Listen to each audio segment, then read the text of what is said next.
Здравейте! Драги уважаеми зрители на днешното шоу, което се оказва, че не е първото шоу и първия подкаст, поне първия епизод. Най-вероятно няма ги броиме след това, защото бройката е сложна. Но днеска ви каниме да изпушите една цигарка с нас в пепелника и сега ще ви представя гостите на днешния подкаст. Отляво на мен е братовчеда Алко, родом от Ботевград, в момента е в Търново, учи право, изгледал е всеки епизод на Better Call Saul, знае всяка реплика, може всеки от вас да го отърве за секунди. Та знаете на кой да звъннете. Представи се сега сам малко. Както каза братовчеда, аз съм Алекс Стоянов. Много хора ме знаят като Алко от този град. И реално съм студент в Велико Търново. Както пак отново той каза, уча право. Горе-долу това е за мен. Така, от мое дясно седи едно много важно момче. Пацо, който се казва Павел, реално. От Ботевград е. Учи в гимназията, 12 класа сега ще завършва. И първата му кола е голф. Хубав вагаджия. Представи си. Аз съм Павел, викат ми Пацо, уча в гимназията, абитурент съм тази година и ще карам голф. Добро представяне. И сега да се представя аз. Аз съм Георги, пак съм от Ботевград, всички тук сме от Ботевград. Ако има гостуващи за следващи епизоди, ако каним някакви хора, най-вероятно няма, всички са от Ботевград, но за сега така започваме. Ще говорим много идиотщини в днешния епизод. Сега за моето представяне. Някакво много ви кажа. Дропаутнах от университета миналата седмица и сега не правя нищо. И това е всичко, което може да ви кажа за нашето представяне. Пари не дал, да знаете. Ако някой иска пари, почерпка по една енергийна напитка и превоз от мене. Да, полози ни, видяхме свят. Да, добре, че беше той ни заведе тук на това хубаво място. Наистина така. Идеята на подкаста е, че ще сме на различни места всеки път. Няма да си имаме наша си зала, наше студио. Ще снимаме всеки път различно, навънка, най-вероятно, природата, както ни е кеф. И главните пепелници, понеже днеска не можахме да вземем пепелници, взехме от магазина първото нещо, което видяхме, но от следващите пъти очаквайте някой гравиран хубав пепелник за подкаста. Така, сега ще започваме с подкаста и нямам идея за какво ще говориме, така че всичко ще се случва в момента. Аз предлагам да започнем с най-важната тема за голфа. Така, хората сами си казали, че ако нямаш голф, нямаш нищо. Аз пак казвам, че ако имаш голф, имаш нищо. Общо взето. Като имаш голф, имаш всичко, имаш нищо. Правя Алко това, което каза. Много трудна машина е първото, което е много скорост, много нещо. Върви на оруглица, как някои биха казали, 1,9 е, ама не е теди, 1,9 е просто. 90 коня, като включиш климатика, му е малко по-тегаво и зависи кой се води в колата, каква литровка е. Имаме един приятел, който всички се сещаме. Момчето така, тедър кокъл има, симпатяга е, ама ще му е тегаво, да. Голфа бял е на цвят, няма грешка просто, това е. Искате ли нещо хубаво, вземете си вак. Какво мислиш за уникалните хора от Перник, които карат главно този вид кола? Аз не съм ходил, само съм гледал по интернета и съм чувал, ама те просто знаят за какво става на въпрос. Примерно е тук нашия организатор на това събитие кара Honda, Civic. Нищо не става така. Не си купувайте никога.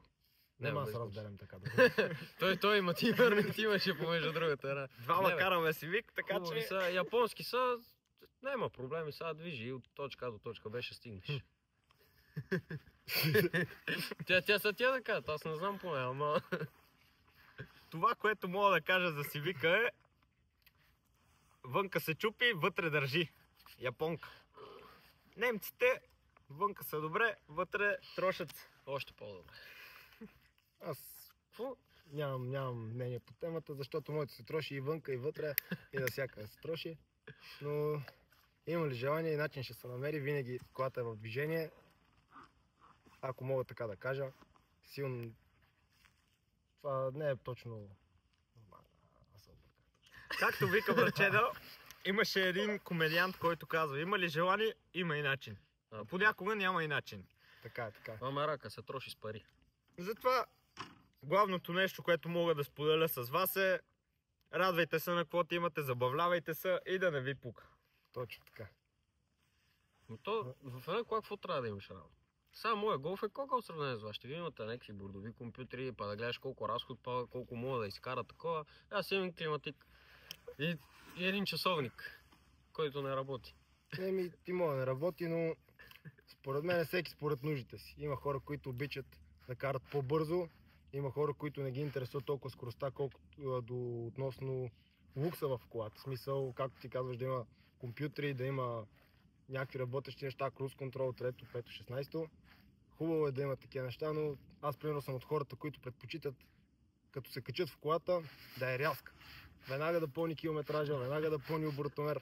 Аз просто обичам да се движа с по-високи скорости и не мога да карам бавно, защото не се чувствам добре, чувствам се бавен.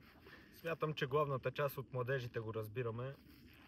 Имате живеста на по 20. Кеф си е като те залепи за седалката колата. Наистина ти става хубаво. Но сега ще задам първата тема, понеже нямаме идея за какво си говориме.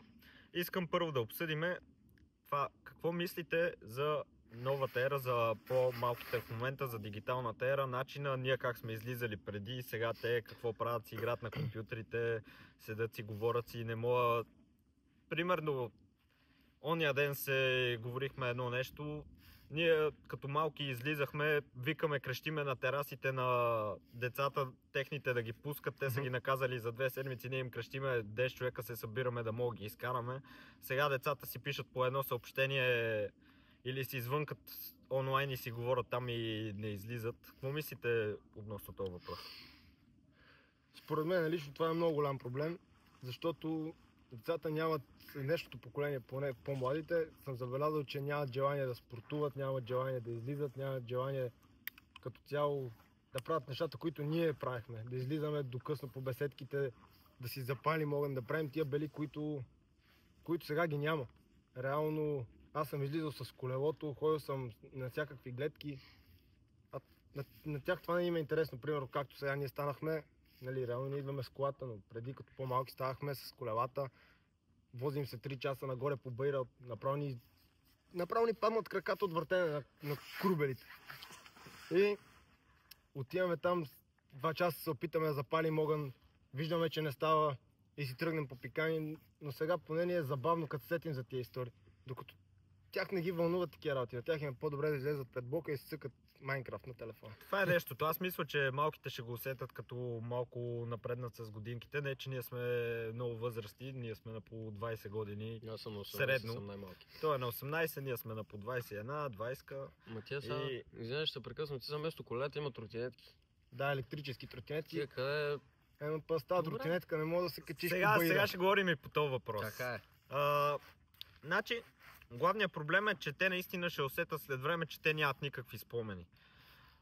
Идеята е, че да, ние може да сме правили някакви глупости и то на момента може да не ти е било кеф, ама сега като се сетиш за тия неща, да си ги направил и ти става много готино. Доколкото те няма да имат никакви спомени, няма да им е толкова забавно, няма да има какво да си разказват на децата след години, няма да има някакви интересни случки да разказват. И според мен това е най-големия проблем. Спорта от друга страна е на по-ниско ниво от всякога. Казваме го докато пушиме. Националката, да, тегаво положение. Добре, че Бербата трябва да ви извади и направете го. Какво беше там? Ай, Берба! На комисията, как бе? Председател там, на какво беше? Той на нищо не стана председател. Не на Уимбет, на... Да е жив и здрав Христо Стоичков, ей! Любимец си ми, чак, никога не го забравя. Ма не, те пак ще имат история, въпрос, че са от друга гледна точка. Примерно как аз до 6 клас съм си бил само тук на село и съм излизал с Саверия на село и те как ти няма телефони, ти еш до късата му, той изпили, какво прави, не те интересуват. И ти ще му викаш и му взеш по главата. Въпросът е, че сега историята е сега, да, излезнах с тротинетката, много съм готин по центъра хода. за 80 кила съм и съм на 10 години, как става това, не знам. Нали, ама да. Всеки сега... Реално сега като се замислите, извиня, че те прекъсвам. Ако, примерно, ти спиш или, примерно, си у вас и ти звънна 5 пъти по телефона и ти не ми дигнеш, няма да търся вариант да се чуем, сеш. Докато преди, ако ние нямахме телефони, изобщо не си звъняха, направо влизах у вас. Вече съм се разбрал с майка ти, сме си приказвали как мога да влезна у вас да те събуда. Тя ми е позволила, аз влизам будата, ставай брачет, ставай да тръгваме. И ходихме на различни места, правихме различни глупости. Да, само да вмъкна нещо. Това с прекъсването ще го има доста често. Ще се прекъсваме много често. Всички сме свикнали да говорим от тук. Надяваме се в по-късни епизоди да го оправим. Всеки да може да си изговаря неговото, но за сега ще е така. Няма как. Докъде стигнахме на тротинетки по полелета, никой не излиза. Аз тук само на село почнах осми клас да излизам повече по Ботевград. Тогава по-скоро си намерих приятели. И как се запознахме чрез игрите, като игрите там събираш и играеш, ама просто после се смениха, как се израза, работите, които ти правят кеф, сеш се удоволствие, защото сега удоволствие си става пред компютъра, как ние преди малко играхме там. 1, 2, 3 игри. Ама сега се ти да излезеш навънка. Общо взето така е по-хубаво, като социализираш навън, отколкото вътре. Като си го направиш това с компютъра, като го направиш един вид хоби, а не начин на живот. В смисъл, точно. Няма лошо да седнеш да изиграеш 1, 2, 3, 5 игри да е днеска. Няма лошо. Даже супер. Като се свържете с приятели, играете заедно, вие се сплотявате по един или друг начин. Но да не ти е това начина на живот, още със събуждането, ставаш компютъра, затваряш го, отиваш до тоалетната, там да ядеш, да пиеш и пак се върнеш, пак седнеш, отидеш до магазина и пак седнеш до компютъра. Това според мен не е много добре. Както го е казал Галин Релефа, от кухнята до хола ти е най-голямата разходка за деня. Точно така. Айде, Бербо. Айде, Бербо. Да пушите не е готино, не пушете. Не пушете никога, точно и така. И не дърпайте балони, като карате коли. Това е сега. И не карайте пияни. Никога. Никога. Айде, не е препоръчително. Не е препоръчително, не го правете никога. Никога не го правя. Сега правя. майката си, тя закони, аз сега като вземам книжка, много те го положим. Много ти трябва да внимавам. Не се ебам. Не трябва да внимаваме. Карам във Враца са ми курсовете там, карам тия пешеходци, трябва ви къл и да ходите. Като ходите на пешеходните пътеки, оглеждате се от лево от десно и пресичите, а не стойте и се си наврели главата е така в телефона на носа и гледате нещо. Не е готино това. Защото аз бия спирачки и после ме късат на изпита заради вас. Ебаме. Букуци. Те вече са взели книжките, вече не ги интересуват много пешеходците. Те късали ли са на изпит, на кормуване? На листовки съм бил скъсан 2 пъти, защото не ги учих. На третия път си ги взех с перфектни точки, беше си ми кеф като ги взех, но на кормуване не са ме късали. На кормуването си изкарах много добре. Мисля, че имах една по-голяма грешка, че минах на едно островче, дето трябваше да завия, но нямаше как да отбия в ляво, понеже имаше 20 коли и минах през острова. Но не съм имал някакви по-тежки такива наказателни точки. Питай мене. Добре, дайте да разберем сега за братовчеда. Колко пъти е бил скъсан? Мен ме скъсаха първо на листовките. Един път. Защото като теб бях много самоуверен. Аз си мислех, че ги знам. Изобщо не съм ги учил. Примерно съм направил точно 5 листовки в автоизпит. И от тия 5, примерно 2 съм ги взел. Вече имах самочувствието, че съм готов за листовките. Отивам там и ме скъсаха с една точка не ми беше достигнала. Една точка не ми беше достигнала. Но после седнах, научих ги. Бая време, една седмица ми трябваше. Не съм почти излизал от нас. Само листовки учех и отидох и бях до такава степен сигурен, че знам всичко, че направих една грешка умишлено. След това на кормуването всичко си вървеше добре, докато аз не прецених, че един стоп няма смисъл да спирам на него. И едно такси ме бе засекло. След това изшах да го блъсна. Тия там се оплашиха и казаха другия път моето. Ти на стопове трябва много ме задължават да спирам преди стопа и да се изтеглям напред, това, което е много досадно. Да. Защото повечето нямаш никаква видимост и само газ спирачка и накрая искаш да му го тебеш това, ама не трябва. Аз бях на такова кръстовище, че примерно аз имам стоп, но от тази страна, от която трябва да пропусна движението на този стоп, имаше светофар. И той е червено. И аз примерно седя зад един човек Ние сме две коли. Той е пред мен и аз съм зад него.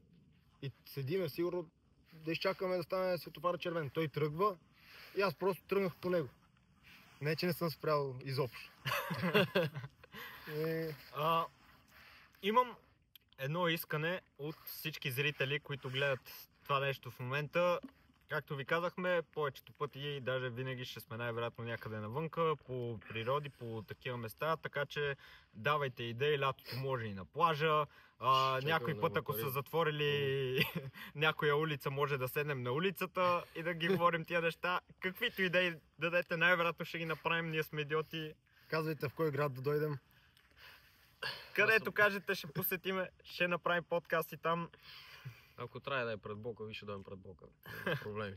Да, ще направим и един подкаст фен среща, ще идват 20 000 човека и ще говорим различни глупости. Няма проблеми с това нещо. Това говорим сега за бъдеще, по-на как ще стане. Да. Израснем.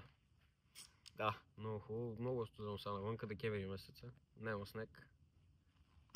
Колко градуса сега? Та така, който е стигнал до тази част на видеото, може да го хареса, разбира се. Няма да е лошо нещо, някой коментарче да сложите, колкото да ни види тубата, че и ние сме хора. И задължително се абонирайте с камбанка. С камбанка. С камбанка, да. За да преценявате вие какво да гледате. Точно така. Та, дай втора тема. Кажеш, който е нова година. При мен ситуацията е, ще съм в едно село близо до Ботевград, на 30 км. Сме събрали сигурно 30-40 човека на една вила. Според мен ще бъде нещо страшно. Няма смисъл да коментирам от сега. Така, много хубав въпрос зададе човека отясно на мене, защото ние най-вероятно ще сме заедно на Нова година и още не знаем къде ще сме на Нова година, а в момента, ако не се лъжа, е 15 декември, така че имаме около 2 седмици да го решиме. Дано се получат плановете. Маля, след 3 дена съм не изпитват, кое ме кормува. Средата. Ето, следващия епизод ще разбереме как е минало кормуването на младежа до нас. Има книжка. Ако ще имаше след Нова година, януари месец, нека да си я вземе. Бърза поръчка няма да си взем, това за мен е тъпатия. Потия. 50 ля, там за бърза поръчка. Аз ги дадох. Да ви разкажа за моята бърза поръчка. Отивам, аз взел съм си изпита вече, отивам да си подавам документите за книжка. Това беше по време на коронавируса още. И жената пред мене седи такава, чуди се какво да ми каже, оглеждам ми документите, добре. Нормална поръчка или експресна поръчка искаш за книжката? И аз си я питам да ми обясни какво значи това. И тя ми каза, нормалната поръчка ти е, еди колко си пари, вече не помня, мисля, че ми беше 20 лева или нещо такова, беше по-евтино, сега май са ги увеличили. 30 лева дали не беше? 20-30 лева нещо такова и 50 лева отгоре ти е експресната, която до 2 седмици трябва да ти я достават. И аз си казвам на жената, добре, експресна тогава. И жената седи и ми вика, то сега заради коронавируса нямаме експресни доставки. И аз до ден днешен се чудя защо тази жена ме пита дали е експресна или нормална, но взех нормалната доставка. Това е втората тема на разговор. Дайте да се замислим сега нещо интересно, което би било. Изговорихме се за колите, който по-кара. Добре, дайте сега да говорим за някакви неща, дето са минали по-стари неща, дето може да се сетиме, за истории, за пиянски глупости, за каквото и да е. Да може... Чакай се, сега ще изкажа. И да измислиме за какво ще говориме, защото този епизод, още вие се запознавате с нас, повечето няма да знаете кои сме най-вероятно и няма да знаете какво се е случвало с нас. От следващия епизоди, примерно ще си кажем миналата седмица преди подкаста, какво се е случило, какви истории сме имали и така. За първи път се напихме 14 в 8 клас, изкритихме с водка Аляска. Бави са мамата от всекъде, легнах на един приятел къщата, той имаше басейн, аз заскочил в басейната, съм заспал до басейна, даже не се базикам, има снимка на мен, с една черга са ми послали. Ако я намери тази снимка, после ще бъде качена. Да, ще я прата на Гогата да я качи. И така е, по-добре се напиете от по-раното да ви е по-лесно после. Само ще кажа, че има един приятел, къде е сана, колко 15-16 колко е Кристиан. Ти май не го знаеш, он е май. 15. Знам го. 09. Да. Това е професионалист. Накрътва са яко и повръща навсякъде. Бехме отишли на моя рожден ден в едно заведение. Не му казвам името, човека се напи, иска собственика го изкрътва от бой. Абе, тега работа. Мога да ви разкажа така е. една много прясна история, на която не съм пряк свидетел, но имаше клипове, имаше снимки. Сега, понеже днес сме 15 декември, на 6 декември или на 8 ли беше празника на студента? 8 На 8 декември, аз и моята приятелка, понеже сме студенти в Търново, седим в квартирата, нямахме желание да излизаме, да пиеме, да ходим по дискотеки и тем подобни работи. Предпочитахме да си изготвим у дома, да си направим една хубава трапеза, да седнем, да си ядем, да си пием, да си гледаме нещо на телевизията и тем подобни работи. Обаче в нейния курс, реално и моят си правяха сбирка, нали, на целия курс. И какво се случва? За всеки един човек, такъв беше куверта, седнали са в ресторанта от нейния курс и там има само едно момче. И на всичките им се полага по 2 ръки и по 2 вина на човек. И това момче очевидно не е пил никога или не знам точно каква му е ситуацията, но взима всичките ръки на момичетата, на 15 момичета взима всичките ръки и си ги слага пред него, е така. Пие точно 5 ръки и тъкмо вече взимат салатите, къде кой какво ядат салатите и носят основното. Това не съм сигурен даже дали е уместно да го кажа, но след 5 ръки изпити за някъде половин един час, нашия се така, си служи ръцете на масата и тия го питат нещо и не отговаря. Изобщо не присъства на това мероприятие. Изобщо не присъства. И едно от момичетата решила да оглобне една краставица от салатата преди да я дигнат и да му я подаде в устата. Обаче той направил така и си скри очите и тя се опитва така мъничко да му го вкара в устата. В секундата, в която му го докосва, нашия повръща в цялата маса, в чинията, върху сервитьорката, върху всичко.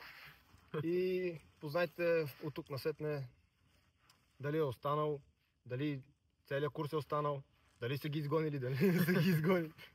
Мисля, че ви е пределно ясно, че изгониха целият курс, както и хора покрай тях. То курс колко човека това? Нейният курс е малък, те са 20 човека. Моя курс е 80 нещо. Това, което мога да кажа по случая, наистина мисля, че се прави.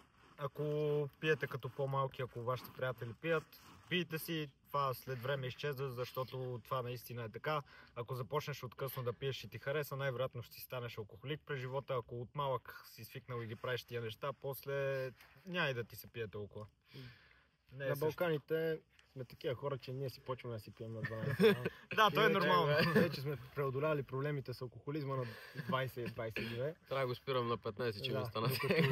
Докато другите ги почват, ние те първа приключваме. Нали? Аз това се замислям. Американците започват на 21 легално да пият и те реално не пият нелегално преди това даже. И започват с бири и такива неща и те отият на 2-3 бирички, се напиват на някакво събитие и просто и си им е кеф. А на нас ни трябват половин шише чист алкохол, за да можеш да се направиш, да ти е забавно, да си танцуваш, да Вече откачаш. бири и са ни загрявката. Вече с бири само да отидеш да се изпикаеш. Аз не виждам друга файда от бирата. Аз обичам. Това е защото тук, те там почват от бира, па ние тук си почваме директно твърдо хол. Тук Да. аз поне на бири, като съм седал да пия, аз бири не съм пил. Направо почваш да си решкаш от твърдото. Аз имам спомени, когато бях малък, сигурно на 6, 7, 8 години, 9 макс, баба ми правеше попара с млеко и вино. Не знам какво точно значи Да те това. приобщава от малък. Да ме приобщи. Да си съкаляваш. Въпреки това, не знам дали правилният съвет за малките е да почват да пият от Не, малки. не почвайте да пиете със сигурност много, но ако е в нормално количество и пиете с приятели да ви е забавно, забавляйте се, вие ще се напиете веднъж повече и ще видите какво е мък. Много важно, гледайте какъв алкохол пиете. Защото ако има Lidl, значи на това море тази година отиваме с 100, отиваме до Lidl, ако купуваме някакви яденета, докъде се стигна, той ма вика, ела, че има на по 10 намаление или коктейли в Lidl. Ти това знаеш, го справи ли си? Не знам тази след. По литърче, дай, вземем едно-две, ще жабнеме. Така стана, че само това сме пили цялата почивка. Освен като сме ходили по дискотеки, после той си взе едната вечер една смартовка, един смирнов, едно патронче написано на злодей беше цялата вечер.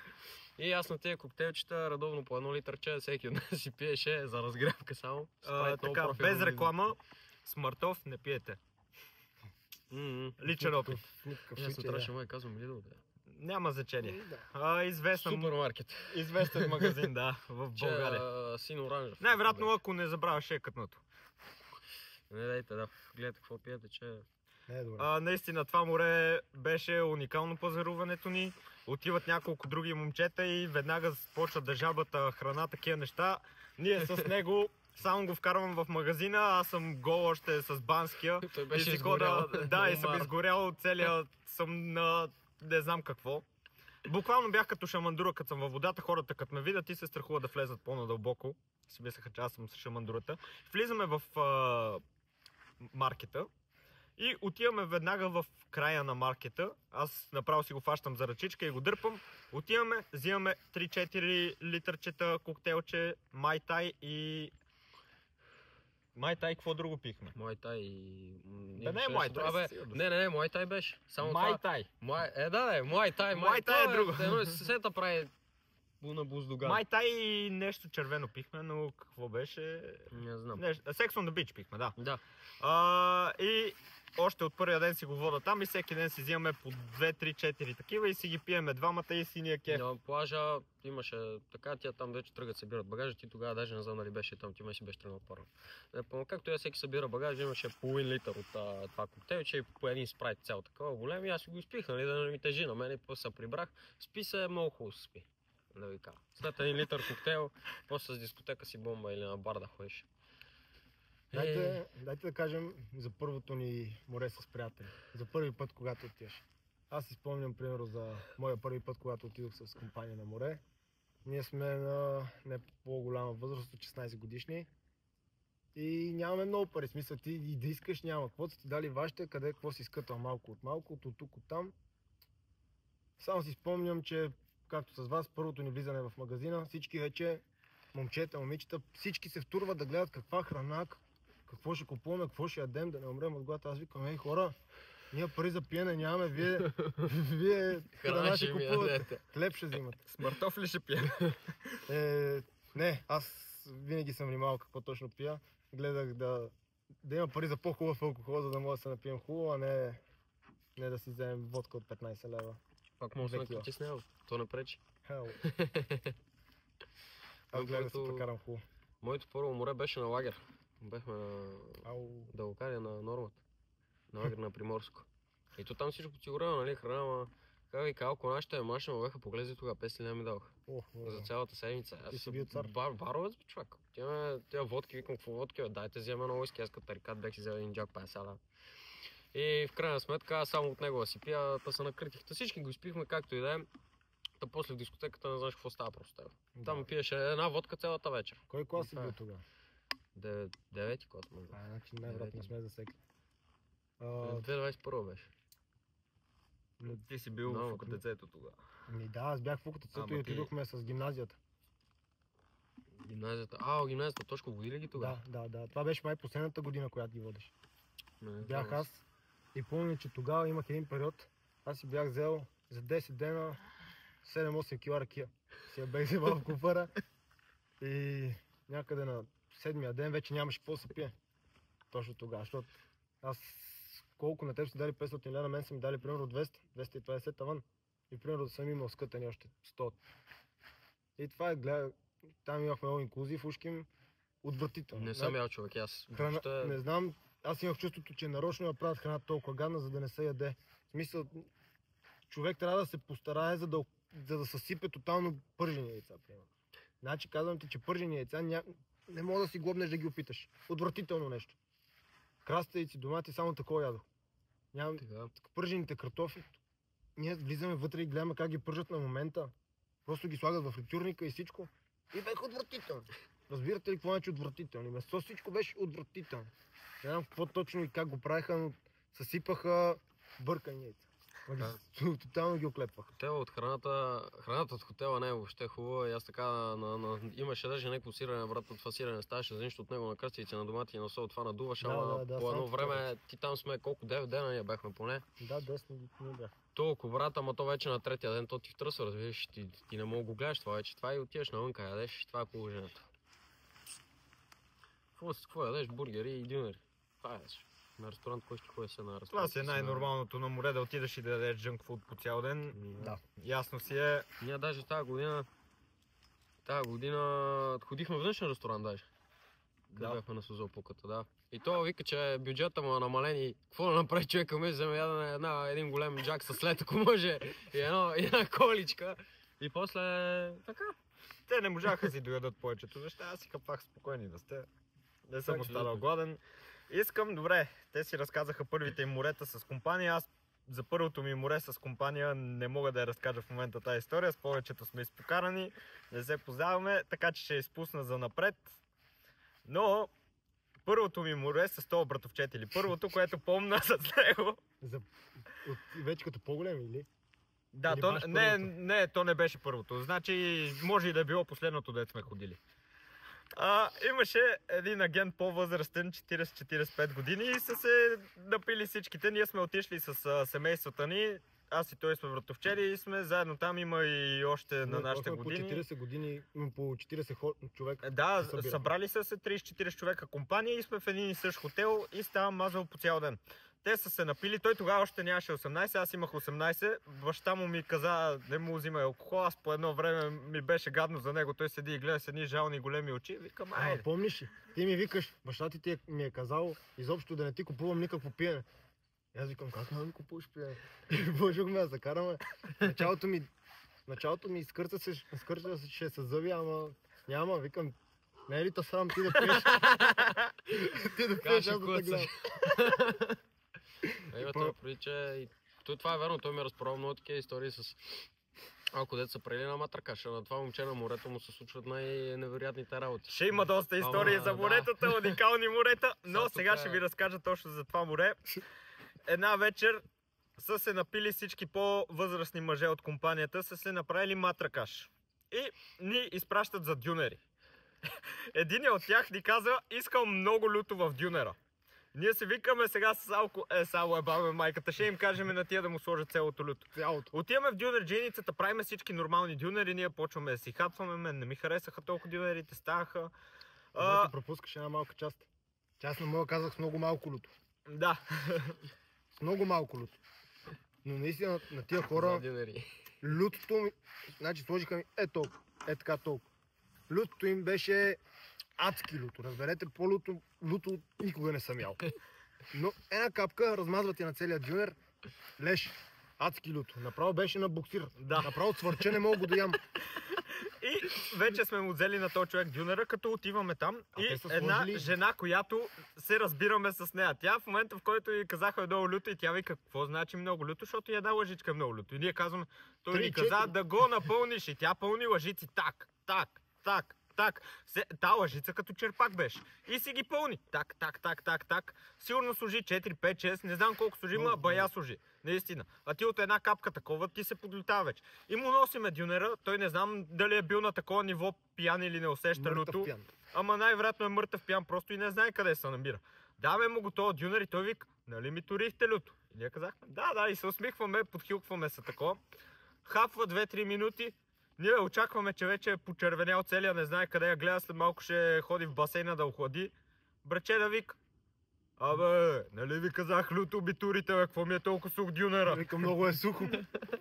Аз стигна такъв вече, аз съм малък, примерно 16. Как е дюнера?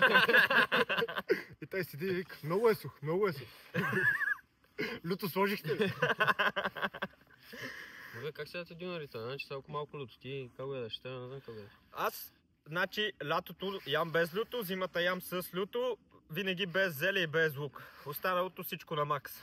Няма, дюнер без люто, така жена без цици става, ама не баш. Не мога, лятото просто ми е много жега да ям люто и не обичам. Аз си обичам, обаче. Тук не слагаме домати. И сега ще ви кажа защо. Защото доматите, като цяло не са им най-големия фен, но те взимат много пространство. Искат да ми сложат, да ми компенсират с месце, с картофки, с нещо да ми сложат повече. О, ма приви! Добър начин да мисля. Аз обичам дюнер с всичко и люто. На това море дай жена ще е приятел Марто. Какво стана? Не се разбрахме. Момчето си поръчва един дюнер, идва с два. Матия от най-грамадните.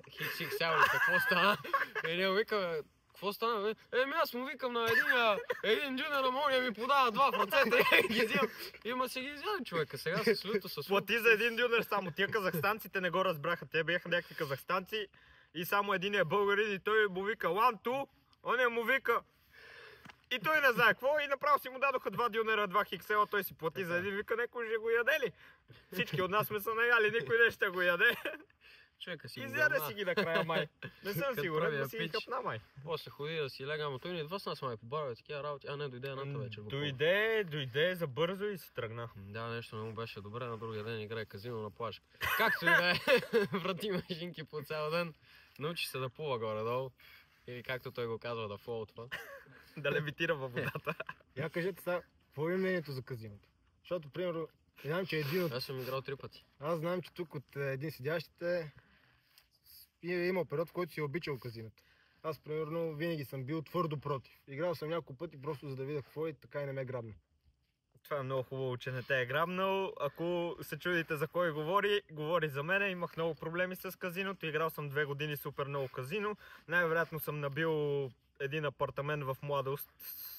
4 стаен. В един сайт с палмички. Да не му казвам името. И аз там имам И- много Илонка се казва. Илонка да го наречеме този сайт. Набил съм, любимото ми нещо беше да седна и да играя Shining Crown 10 линии. И петък вечер, така да го речеме, имам 10 000. Аз тогава бях в Шотландия. Изкарваха се пари от някакви неща, няма значение от какви, но се изкарваха пари. И в петък вечер аз имам 10 000 в сметката и по едно време се събуждам събота сутрин, аз нямам пари за ядене. Бесен, защото вечерта съм заспал едвам от нерви как съм изгубил всичките пари, като даже по едно време съм бил на 20 хилки вече и съм си казал, сега ще си ги запаза, ще си купа нещо, телефонче ще си взема, лаптопче ще си взема, една количка, такива са ми били мислите. Наистина, ако имаш проблем с казиното, ти може да изкараш 1000 лева така от една врътка и след малко да си ги изкараш от сайта и да се чудиш, тази тениска 40 лева, май ми е скъп. И си ги вкарваш обратното в казиното, въобще не се чудиш дали да си вземеш нещо за тебе. Ясно е, че това са пари, дет не си ги изкарал, ти глупави пари са, поне да ги изхарчиш за някакви тъпотийки, за някакви предмети или да подариш нещо на някой, каквото и да е, просто ги изхарчи, не прави нищо с тях, само че не обратно в казиното. Спрял съм да го играя почти, направих пълна година на 28 декември, която ме е рождения ден, правя пълна година, в която аз не съм играл казино и се радвам за този факт. Не ми се играе в момента и се надявам да продължавам. Ние с Пацо и двамата сме били свидетели през лето Гошо. Той не е бил свидетел, не ме познаваше тогава. Аз лично съм бил свидетел. Влизаме в Дискорд, нашия споделил екран и седя и го гледам как е така прави. Шляпа на 250 лева врътката. И седи, така, и клоп. Се чува клавиатурата, ще я избие направо. Шлепа, викам, Гога, спри! Няма, братко. Дай! Аз от 10 лева ги направих 300 лева и спрях тогава. Аз не съм играл много казино, така че съм карвал колко Мога 100 ти лева се много спри съм си карал. ги. Смисъл, това е най-лошото първия път да изкараш пари, това зарибя още повече, но ако Няма, не ти е аз съм- кеф, не го То прави. толкова с казиното го е страх от мен, че аз съм смълчак, аз на по 10 лева, кога вратина по 50 стинки, какви 50 лева, дай по левче, се свършва по-бързо, бам 300 лева, спокоен съм, отидох изхарчи ги после. Между другото, и аз първият път, Гледаме. когато играх казино, ми пусна и после играх още, примерно, 5 пъти и 5 ме изряза. И Гогата знае, че аз съм такъв човек, че аз съм много пестелив. Примерно, за някаква щуртия, виделя, веднага ще я купа. Каквато ще е щуртия да е, ама да е нещо, където мога да го фана и да го пипна. Така, примерно, да загуба пари, аз ако затрия 20 лева, аз легам на земята и се предавам. Приключи. Да мазимате, Не знам ти ако загубиш 1000 лева какво ти минава през акъла, но аз ако загуба 20 лева, ще ги обмислям една седмица. Мене първото ми казино беше като останах на 18 години. Баба ми, мисля, че баба ми беше подарила 100 лева и аз викам, айде ще си вкарам да го пробвам какво е това всичко. Тогава всички на моите години го играх. Аз тогава още гледах някакви клипчета, там имаше по YouTube. Не ми беше толкова интересно, но викам да го пробвам. И си вкарвам аз 100 лева да пробвам за пръв път и на 1-2 лева врътката, не увеличавам повече. И едната игра ми пусна, няма да я казвам сега коя игра е, на кои е.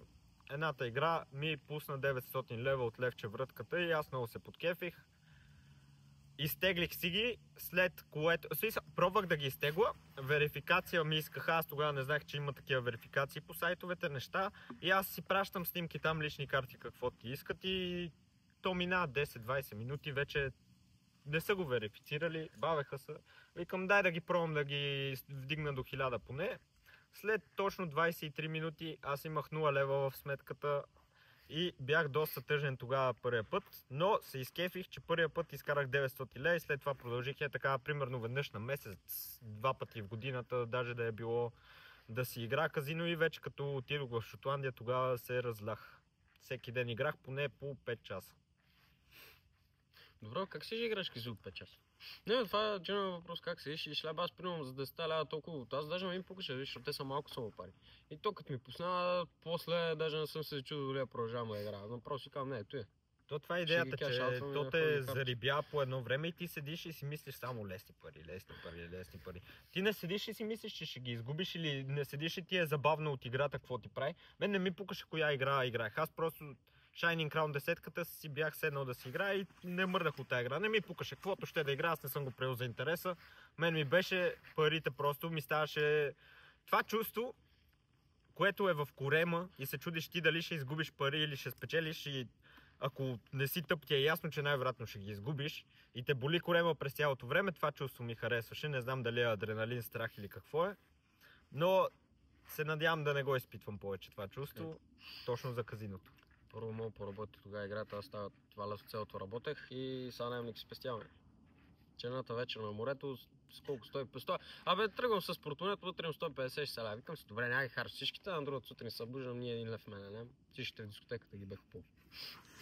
За тази дискотека само да ви разкажа колко уникално се изпи водка. Този приятел, до мене той знае, че аз си пия малко повече от повечето.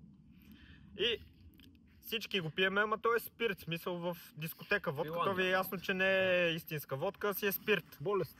Да, болест, буквално болест. Такова, да. И брачеда по едно време вече сме 2 часа там, 3 да кажем. Всички се беха тръгнали. Танцуваме, всички са си тръгнали, останали сме аз, той и още 2 момичета. И момичетата те и те пиха, той пи и по едно време гледа, че той беше купил големата бутилка литърче. Гледа как е останало толкова, малко по-малко от половината на бутилката и той какво да си каже, момчето си вика, трябва да си тръгаме, ама тази бутилка съм я платил, няма как да се изпие, на него не му се пие, на уния не им се пие. И по едно време го гледам как почва ми дава на здравици през 2 секунди, а той знае, че ако ми даде на здравица, като аз съм пиян, аз пия на екс. И го гледам само как той си близва от чашата, аз пия на екс. И така ми прави сигурно 4-5 на здравици, изпих цялата водка на екс и си тръгнахме. Намазал. После си ходи са. Беше пияна, ама си прибра, даже едното момиче го вече няма значение кое е. Така. Знаеш, аз за какво сетих? На това последното море, където бяхме, помниш ли, че... После за компакта трябва да кажем. О, за компакта, разбира се. Но, примерно, вече по едно време до такава степен ни бяха научили целия хотел, защото ние се почваме, примерно, събудим се в 11, в 12 вече сме спили 7-8 менти. Още не сме си измили очите и забите и вече му викам, айде Гога, слези да вземеш няколко минути. Вече третия ден вече ме бяха научили, че тия звънат от рецепция на баща ми, викат, момчетата са под градус. Правят злоумища.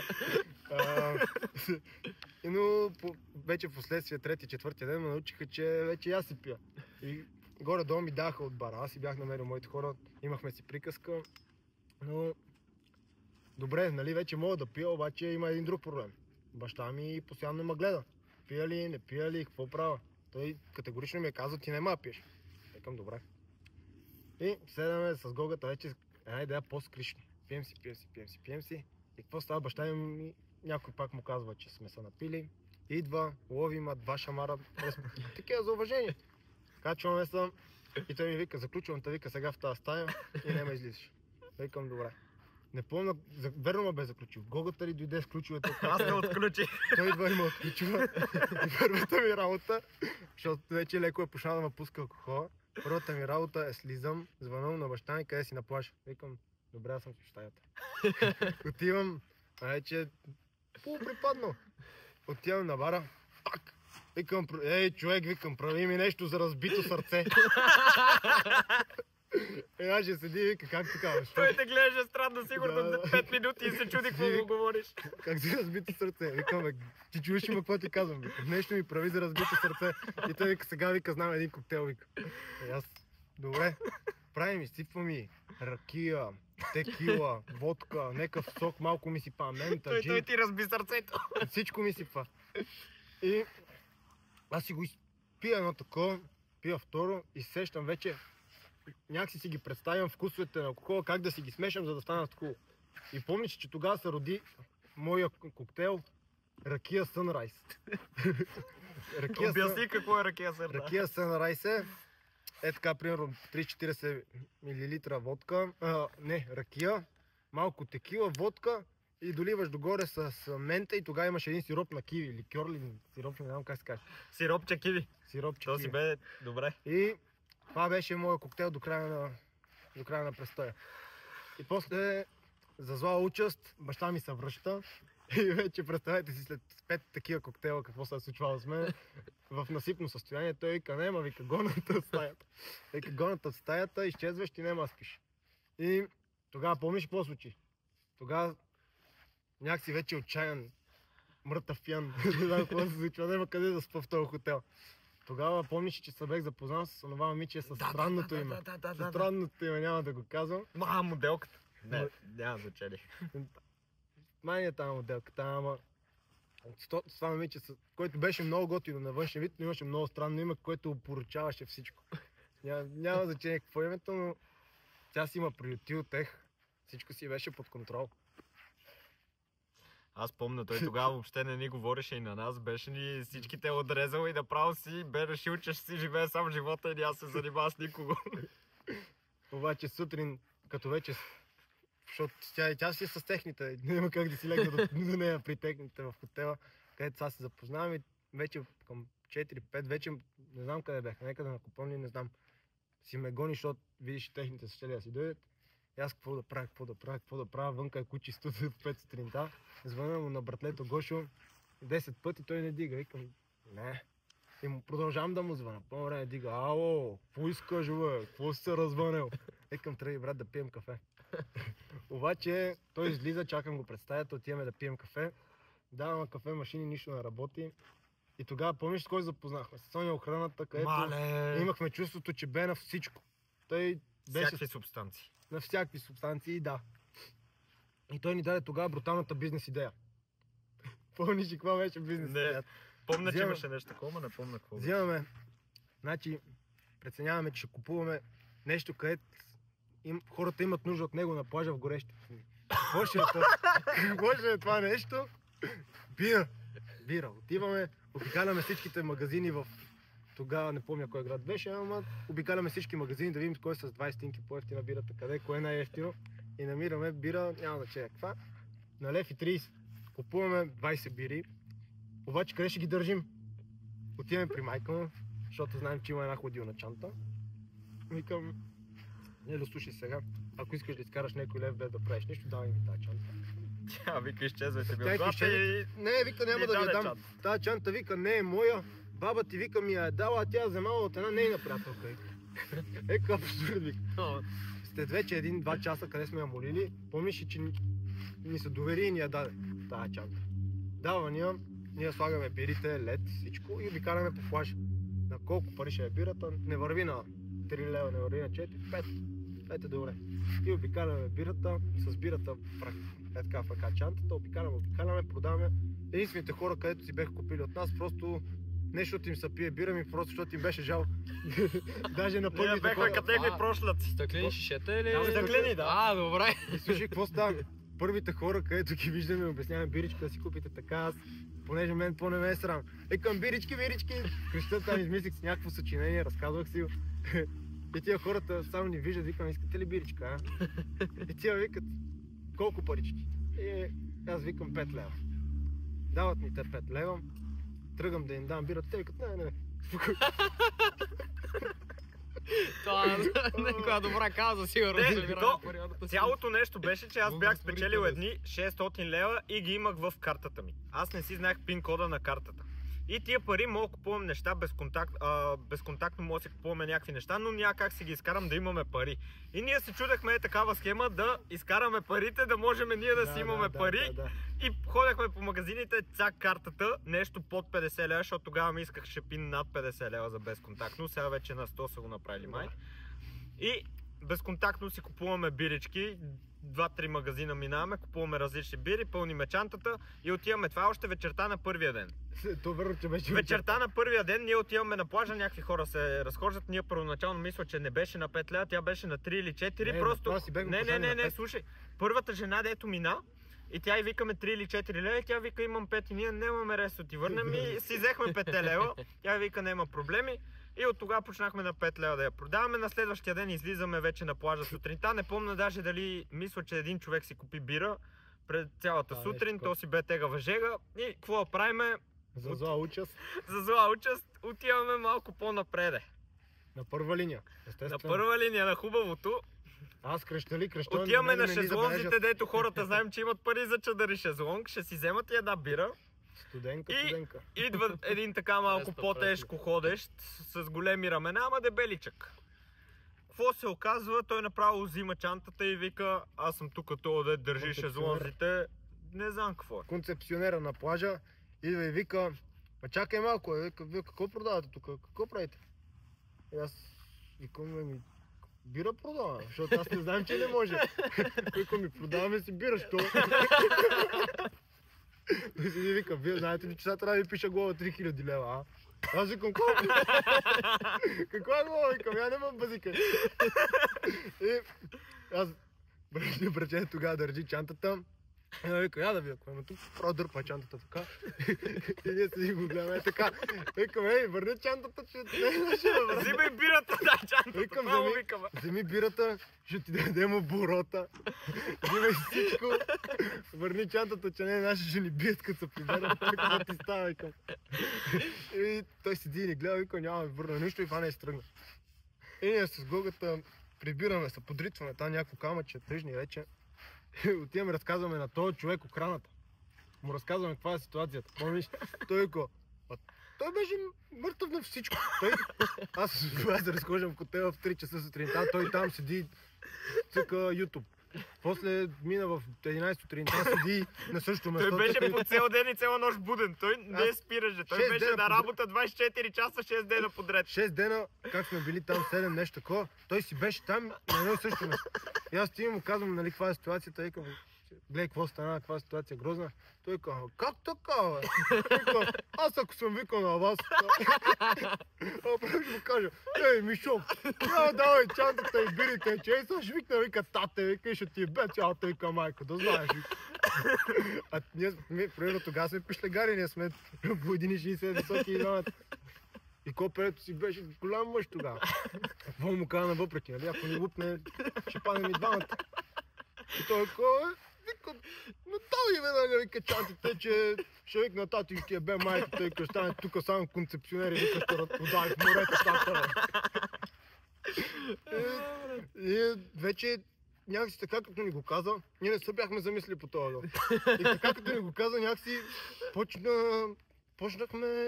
Някакси ми вкара кураж. Отиваме, връщаме се към плажа, тежко ходещи, седим без лия, такива дишаме тежко и сме готови за бой вече. Да. Общо двамата, не знам дали правихме неговите кила. Не. Обаче вече ми е вдъхнал кураж, викам, сега отивам той и го прибивам, ако не, си взема чантата и викам, подавам ти я, брат, ще я бягаме, си я подавам и той не може да взема.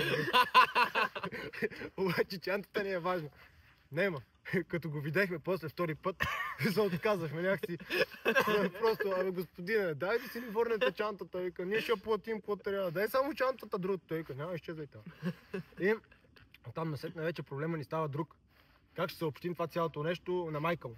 Защото трябва точната чанта ние да върнем на баба, да се я върне на жената. И почваме да търси. А не полудяла. Разбирате ли за какво стана въпрос? Полудяла. Откачи си. Цялата компания... Ти стой ви разправи, че такива стават на двете морета, къде тия като ходят. Цялата компания, тези са 40-50 човека от нашия град. Всичките ни се подиграват, базикат ни. Ние станахме зарази. Ние очаквахме, че някой ще дойде да му каже нещо, всичките си лежат на плажата и си пият техната биричка и ни се ебават. Направо ни скъсаха от ебавки. Този ден направо ни се смяха и калинките, къде бяха. Всички ни се бяха смяли, подиграват ни. А Леля бясна, тя спря да ни говори. Ние с Гогата вече влизаме по всички сайтове, търсим същата чанта. Викаме, Лело, ще е проблем ли, ако е друг цвят, ама същата обещавам ти, че е същата, само че е друг цвят. Па тя друга марка, нямаше ги някои дръжки. Викаме, Лело, същата, викаме, сега с Гого я поръчваме. Тя вика, не, трябва същата, ще я намерите. Не, знаете ли какво стана? Накрая се Аз не връщаме знам, от между морето, връщаме се от морето и майка ми е казала, ти същата чанта трябва да береш. И аз гледам какво търса. Тогава нямаше AI-овете, как сега го питам откъде е тази чанта му прата снимката.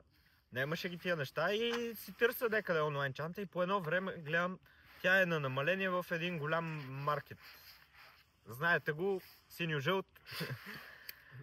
Няма му споделяме името, но е на намаление там и я има за 25 лева. И аз тогава нямам 25 лева, ма викам, ще ги измисля 25 лева, тъмън тия 600 лева от картата още не ги бех изтеглил, връщам се от нас, гледам на съобщението какъв ми е пин кода, тегла си парите, отивам до магазина и я взимам тази чанта и отивам на баба и съобщавам, това е нова чанта, по-хубава. Но как нова? Как ще дадете пари, аз на жената можех и обясняме какво нова чанта взимате, аз щех да и намеря някаква чанта. Та баба почна да ни погва, че па сме изели чантата. Същата. Не му годия. Добре, ти това съобщение, този пин код си могли да се стиска, сте били на морето? Не, аз, тоя пин ми е на листче в съобщението, де ти дадат картата и то си беше у нас. И аз я бех забрал пин кода, това ми бе първата карта. Миналия декември съм направил 18 и сега първото море, дето съм 18 вече, имам си карта. Някакви пари са ми вкарали заради една игра, да играх и не е хазартна. И просто си се кефа аз, че си имам пари на морето, макар че не можехме да ги стеглим нищо. Едната вечер отиваме на бара, сядаме. И никой няма пари от нас, ама всички си поръчваме някакви неща и аз викам, дали ще мине тази карта, дали мога плата с тази карта или ще ми иска пинг, какво правим после? Мале, през цялото време корема ма стърже, сега какво правим да еба? И накрая, какво ста? Картата си мина, беше 100 и нещо лева, ама картата си мина без пин код. Колко се радвах тогава? А помниш ли тогава имаше някакъв биф с някакви шматки там, помниш, че имаше някакъв биф? С шмайзера и с тия дебелите. Да, бе. На някаква касова бележка бяха писали, че сме май педали или нещо. Да. Аз седа и гледам, аз съм не повече от 57 кг тогава. Не повече, таван да са били. А просто там, кой е педал, бе? А тия, доколкото си спомням, бяха децата, примерно на собствениците на заведението, да, и не само това заведение. Някакви богати бяха и те все едно всичко около нас беше техно. В смисъл бяха много богати. И ние първия ден, значи аз сега ще го започна от по-далече. Първия ден излизаме вечерта или втория и едно момче, дето беше с нас там, по-малък е от нас, на неговите години, шмайзерчето, почва бие по една круша. И баща му е дал 10-20 лева там, всичките по левче ги вкарват так. По 50 лева. Да. И той си ги вкарва всичките и си бие една круша и идва да го гледат едни-две мацки и го заговарят такова. 30-40 лева вкарваше на ден. Да, и си бие крушата. Так. И виде, че уния му се кефа, че бие крушата и продължава и си вкарва още жетори там, взе им инстаграмите трето-пето. И един-два дена не ги вика нищо, само седи и си пише с тях, праща им някакви фотореплейове. И нещо по едно време аз му викам, бъди малко по-злобен, бе, ти като си толкова нежен с тях, какво ще ти отговарят? И той им написа нещо накриво и тия не са го приели на ебавка, идвате, ние им бехме казали къде сме да идват, че си мислим, че още няма проблеми. Да. И тия си идват, седят си отделно от нас, ние се очудихме, викаме нищо, нека си седят. И я пуска тази бележка с педалите, той се изкрещя, каквото се изкрещя и тия звънат един-два телефона. И са за черни с коли, бе. И гледаме само едни черни голфове с бургаски регистрации. Как пълъпват 3 или 4, не знам колко бяха. Не по-малко, даже 5-6 Не по-малко 3-4 коли, повече може да са били, да. Всичките И голфове всичките черни. пред заведението. И ние седиме вече така да сради, готови да бягаме на някъде и не знаем какво да правим. Те, момчетата, отидоха и седнаха при тях и те ни сочат нещо. Мале, добре, че тия момчета нищо не искаха да правят по въпроса, искат да че си направят? седеха. Копе, Те не им се занимаваше просто с дечурлига като нас. Да, бе, Иначе копе, наистина те направо бяха- ни... те бяха някакви огромни бургаски батки. В смисъл, не са базикам. Примерно, на задните седалки трима не можеше да се хванат. Двама. Идват с голфовете, седят, гледат ни лошо такива. Ека, нали ще изметеме от тук. Тия курвите викат, цяла година събирате пари, за да дойдете на море и накрая ни се правите в заведението. И аз викам, курво, ти ли има? вече съм... Така кръка ми е така на полуседението. Ти ли има? Викам, курво, ти ли бе? И само ги гледам, че уния вече почват... Тя не ги е викнала, обаче те почват да идват, все едно да си тръгват. Това се случва баш пред голфовете. Все едно се качват в колите, аз гледам тия така, викам, тия момчета. И какво се случва? Викам, ей, курва, ама ти какво да правиш? Почвам нещо да я сова и тия само ги с периферията виждам, че почват да идват. Аз ти казвам, цък, викам, момчета, дайте си ходим, че искам да се иска повече. Че съм нещо гладен, дайте да се прибираме в хотела. Такива бяхме. Тежко беше това море. Разбираме. Предполагам, че няма да имаме повече теми за разговор, понеже става тъмно. Няма ни виждате. Да, направихме час и нещо подкаст, като за пръв ще е по-кратък, после може да са по-дълги, ако ви харесват. Сега да обобща всичко. Значи, като за начало, лайк, сабскрайб, коментарче едно да напишете и коментарче даже къде искате да са следващите. Айде за сега не градове и такива неща ни пишете, ама примерно в горичката на планина такива неща. Ние ще го решиме. За по-напред, ако се развиеме, ще идваме където вие кажете по България. По-напред може и извън България. И смятам, че това получавате чао от мене. Кажете и вие по едно чао и сме готови си заминаваме. Казвам ви чао. Очаквайте с нетърпение следващия клип, защото ще бъде дори по-интересен от този. Надяваме се, ако има много гледащи, може и до седмица да има нов епизод. Харесайте и се абонирайте.